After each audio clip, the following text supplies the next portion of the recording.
जय श्री गणेश। नमस्कार। मैं आचार्य संजय द्विवेदी। मेरे समस्त प्रबुद्ध दर्शकों का मेरे चैनल पर हार्दिक स्वागत है। प्रिय दर्शकों, आज मैं धनु राशि का अगस्त माह का मासिक राशिफल लेकर आपके सम्मुख उपस्थित हूँ।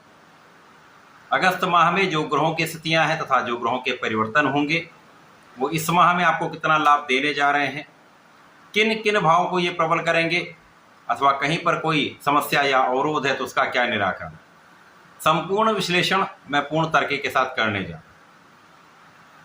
प्रिय दर्शकों, इस राशिफल को आप अपने लग्न तथा राशि दोनों के अनुसार देख सकते हैं। धनु राशि के लिए यदि हम अवलोकन करें तो आपके तृतीय भाव में राहु का गोचर चल रहा है। आपके चतुर्थ भाव में शनि जो गोचर कर रहे हैं, जो वर्तमान समय में वक्री हैं। आपके लिए सप्तम भाव में गुरु और शुक्र का महासंयोजन बना हुआ है। आपके अष्टम भाव में सूर्य और बुध का गोचर चल रहा है। आपके नवम भाव में केतु होंगे तथा आपके दसम भाव में मंगल का गोचर चल रहा है। 11 अगस्त को बुध जो वर्तमान समय में अष्टम भाव में गोचर कर रहे हैं, वक्री अवस्था में है, ये मार्गी हो जाएंगे, अर्थात इनका गोचर आपके नवम भाव की ओर आरंभ हो जाएगा। 17 अगस्त को सूर्यदेव अष्टम भाव से निकलकर स्वराशि नवम भाव में प्रवेश करेंगे। 21 अगस्त को शुक्राचार्य आपके सप्तम भाव से अष्टम भाव में जाएंगे, जहां बुध और शुक्र का महासंयोजन बनेगा। 30 अगस्त को इस माह में बुध अपनी राशि का परिवर्तन करके आपके नवम भाव में प्रवेश कर जाए। प्रारंभ से जो ग्रहों की स्थितियां बन रही हैं उसमें लग्न के स्वामी का लग्न पर सीधी दृष्टि का प्रभाव है, जहां पर शुक्राचार्य भी हैं, जिसके कारण इस समय में आपकी लग्न अत्यंत प्रबल रहेगी। अब जब आपकी लग्न प्रबल होती तो समस्याएं कम हो जाती तथा उस समय का आप सही दिशा में लाभ ले पाते। इसी प्रकार से यदि आपकी लग्न प्रबल है तो स्वास्थ्य समस्याएं कम होती हैं, मानसिक दृढ़ता बढ़ जाती है तथा आपका आत्मबल अच्छा रहता है। अब गुरुदेव बृहस्पति के साथ शुक्राचार्य का सीधा संबंध आपके लग्न से है, जिसके कारण आप यहाँ पर विचारशील रहेंगे, यहाँ पर आप धैर्यवान रहेंगे, यहाँ पर आपका मानसिक स्तर बहुत अच्छा रहेगा, यहाँ पर आपका स्वास्थ्य बहुत अच्छा रहने वाला है। इसी प्रकार से इस समय में आप ज्ञानमान के साथ समृद्धिवान रहने वाले हैं। ऐश्वर्य, वैभव, सुख संपदा का आप लाभ लेने वाले हैं। इस समय में आपके व्यक्तित्व का प्रभाव समस्त लोगों पर पड़ने वाला है, क्योंकि इस समय में आपका व्यक्तित्व विस्तृत होगा तथा आप बहुत आकर्षक रहने वाले हैं। इसी प्रकार से इस समय में, इस माह में प्रारंभिक समय से यदि देखें तो भाग्य तथा कर्म के स्वामी अष्टम भाव में है। यहाँ पर सूर्यदेव को कोई त्रिक दोष नहीं लगता है, परंतु बुध यहाँ पर निर्बल हैं, जिसके कारण इस समय कार्य क्षेत्र में कुछ उतार चढ़ाव की स्थिति आ सकती है, अथवा कुछ तनाव आपका बढ़ सकता है, अथवा काम की अधिकता से आप तनाव में आ सकते हैं। अब चूंकि इस समय भाग्य भी कुछ निर्बल होगा, जिसके कारण इस समय में आपको बहुत निष्ठा के साथ अपने कार्य क्षेत्र में लगे रहना है, अपना पूर्ण परिश्रम करना है। इस समय का लाभ लेने के आपको संपूर्ण प्रयास करने होंगे।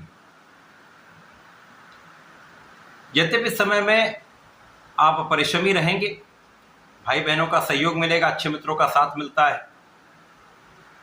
इसी प्रकार से इस समय में आपके लाभ की स्थिति अच्छी रहने वाली है। तो जहां कहीं पर उतार चढ़ाव तो है, कुछ तनाव तो है, परंतु लाभ में कोई बड़ी समस्या यहां पर नहीं आने वाली। इस समय भाग्य से कुछ ऐसी स्थितियां बन रही जब आपको धन का कुछ विशेष लाभ प्राप्त हो सकता है। परिवार के सहयोग से, पारिवारिक संपत्ति से या पिता के सहयोग से एक अच्छा धन लाभ आपको प्राप्त होता दिख रहा है। इस समय में शनिदेव का प्रभाव आपके चतुर्थ भाव में है, जहां पर यह वक्री अवस्था में है। यहाँ पर आपकी ढैया का प्रभाव चल रहा है, परंतु इस समय आपकी ढैया का प्रभाव न्यून हो चुका है। इस समय शनिदेव आपको परिश्रमी तो बनाएंगे ही बनाएंगे, आपको लोगों के बीच में विशेष प्रभावशाली बना देंगे। जो लोग सामाजिक क्षेत्र में हैं, राजनीति में हैं, सरकार से संबंधित कार्यों में हैं, सामाजिक कार्यों में हैं, अथवा सरकारी क्षेत्र में हैं, तो विशेष रूप से यहाँ पर आपको बड़ा लाभ प्राप्त हो रहा है। अथवा ऐसे समय में जहाँ पर बहुत सारे लोग आपसे संबंधित होते हैं, चाहे वो डायरेक्ट रूप से हो या इनडायरेक्ट रूप से हो, इस स्थिति में आप एक अच्छा लाभ लेने जा रहे हैं। इस समय में आपकी लग्न अत्यंत प्रबल है, यहाँ पर शनिदेव का भी प्रभाव होगा, जिसके कारण आप कर्मठ भी होंगे, आप दृढ़ प्रतिज्ञ होंगे, आप अनुशासन में रहेंगे तथा आप न्यायोचित रहने वाले। यदि आप ऐसे गुणों के साथ आगे बढ़ते तो निश्चित रूप से यह समय आपके लिए अत्यंत विशेष रहेगा। तो समस्याओं का निस्तारण आसानी से हो जाएगा तथा आप इस समय का संपूर्ण उपयोग करते हुए लाभ ले पाए। कार्य क्षेत्र में आप अनुशासन से कार्य करेंगे, न्यायोचित रहेंगे। तो यदि कहीं पर कोई उतार चढ़ाव है या कुछ मतभेद हैं तो उन समस्याओं का निस्तारण भी होगा तथा आप अंततः सफलता की प्राप्ति करेंगे। मंगल आपके 10वें भाव में है। शनि मंगल का 180 डिग्री पर सीधा दृष्टि प्रभाव है। तो जो लोग टेक्निकल क्षेत्र में हैं, जो लोग किसी भी तकनीकी के क्षेत्र में हैं, इंजीनियरिंग से संबंधित कार्यों में हैं, व्यापार में हैं, प्रोफेशन में हैं, तो यहाँ पे एक अच्छा लाभ दिख रहा है। आपकी ऊर्जा का प्रभाव अत्यंत श्रेष्ठ रहने वाला है। आप अपनी ऊर्जा का सही उपयोग करने जा रहे हैं। तो यदि आप अपनी ऊर्जा का सही दिशा में उपयोग कर लेते हैं तो कहीं ना कहीं ये आपके लिए अत्यंत सफलतादायक समय रहने वाला है। यद्यपि इस समय कुछ क्रोध बढ़ सकता है, तो क्रोध से आने वाले विवाद को दूर रखने के लिए क्रोध से बचना चाहिए। अनावश्यक कार्यों से दूर ही रहना चाहिए, अनावश्यक लोगों से भी दूर रहना चाहिए। अब जब बुध 11 अगस्त को वक्री से मार्गी होकर 9वें भाव की ओर जाएंगे तो 9वां भाव प्रबल होने लगेगा। साथ ही साथ 17 अगस्त को सूर्यदेव भाग्य भाव में पहुंच जाएंगे, जहां पर ये 84 में होंगे। अब राहु के दृष्टि प्रभाव में होंगे तो यहाँ पर ग्रहण दोष तो अवश्य होगा, परंतु राहु भी तृतीय भाव में है, और जब राहु तृतीय भाव में होते हैं तो ये विशेष प्रभावशाली हो जाते हैं, अत्यंत लाभकारी स्थिति बनाते हैं। यहाँ पर आपका भाग्य तो निश्चित रूप से आपका साथ दे। यद्यपि यहाँ पर आपके भाई बहनों के साथ कुछ क्लेश हो सकता है, कुछ मित्रों के साथ असहयोग हो सकता है, परंतु भाग्य का साथ मिलने लगे। और सूर्य भी बलवान है, राहु भी बलवान है, जिसके कारण यहाँ पर आप अपने भाग्य का साथ लेंगे, लेकिन उसके लिए आपको परिश्रम संपूर्ण रूप से करना पड़े। तो यदि परिश्रम आप करते हैं, प्रयास करते, तो भाग्य का साथ आपको सफलता दिलाने वाला ही है, यहाँ पर कोई संदेह है। यदि आप धर्म के मार्ग पर चलेंगे तो कहीं पर किसी प्रकार की बड़ी समस्या नहीं आएगी। अब जब शुक्राचार्य आपके 8वें भाव में जाएंगे, यद्यपि ये बुध के साथ में होंगे, शुक्राचार्य 8वें भाव में बहुत निर्बल नहीं होते, परंतु यहाँ पर कोई बहुत बड़ा लाभ भी नहीं प्राप्त होगा। यहाँ पर कुछ मौसम के रोग हो सकते हैं, यूटीआई से संबंधित समस्याएं हो सकती हैं, इस समय स्किन से संबंधित डिसऑर्डर हो सकते हैं। अब यहाँ पर लाभ के स्वामी का गोचर आपके 8वें भाव में है, परंतु यहाँ पर शुक्राचार्य विपरीत राजयोग में होंगे, तो कहीं ना कहीं किन्हीं स्थितियों में आपको लगेगा कि यहाँ पर हम प्रयास तो कर रहे हैं लेकिन लाभ प्राप्त होगा कि नहीं। ऐसी स्थितियों में भी आपको धन प्राप्त हो जाता है, लाभ प्राप्त हो जाता है, समस्याएं दूर हो जाती हैं, अचानक आपके काम बन जाते हैं। अब जब माह के अंत में बुध राशि परिवर्तन करके आपके भाग्य भाव में चले जाएंगे तो यहाँ पर बुध भी बलवान हो जाएंगे।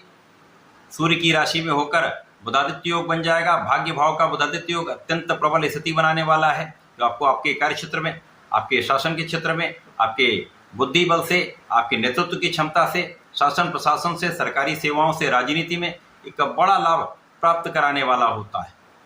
यदि इस समय में आप धार्मिक बने रहते हैं, अपने इष्ट का ध्यान करते रहते हैं, कहीं किसी प्रकार से अनुशासन से हटते नहीं हैं, धर्म के मार्ग पर बने रहते हैं, तो समस्याएं नहीं आएंगी, आपका लाभ बढ़ता जाएगा, आपका भाग्य बढ़ता जाएगा। अब कार्य क्षेत्र में आ रही अनियमितताएं दूर हो जाएंगी, विषमताएं दूर होंगी, लोगों का सहयोग प्राप्त होने लगेगा तथा इस समय का आप संपूर्ण लाभ ले पाए। तो ये वहाँ प्रारंभिक समय में कुछ उतार चढ़ाव देने वाला है, लेकिन जैसे जैसे माह आगे बढ़ता जाएगा आपकी लाभ की स्थितियाँ बढ़ती जाएंगी, आपका काम सफल होता जाएगा, तो इस समय का संपूर्ण उपयोग कर पाए। इस पूरे समय में आपको नियमित रूप से भगवान गणपति की आराधना करनी चाहिए। ओम गंग गणपतिर्मय का नित्य एक माला का जप अवश्य करें तथा भगवान हरि की उपासना करें या गुरु बृहस्पति की उपासना करें। ओम नमो नारायणाय का जप करें अथवा पूर्व बृहस्पति के मंत्र का जप करें, विशेष लाभ प्राप्त होंगे। इस समय का संपूर्ण उपयोग आप कर पाएँ। ऐसा करके इसका लाभ लें। धन्यवाद, नमस्कार।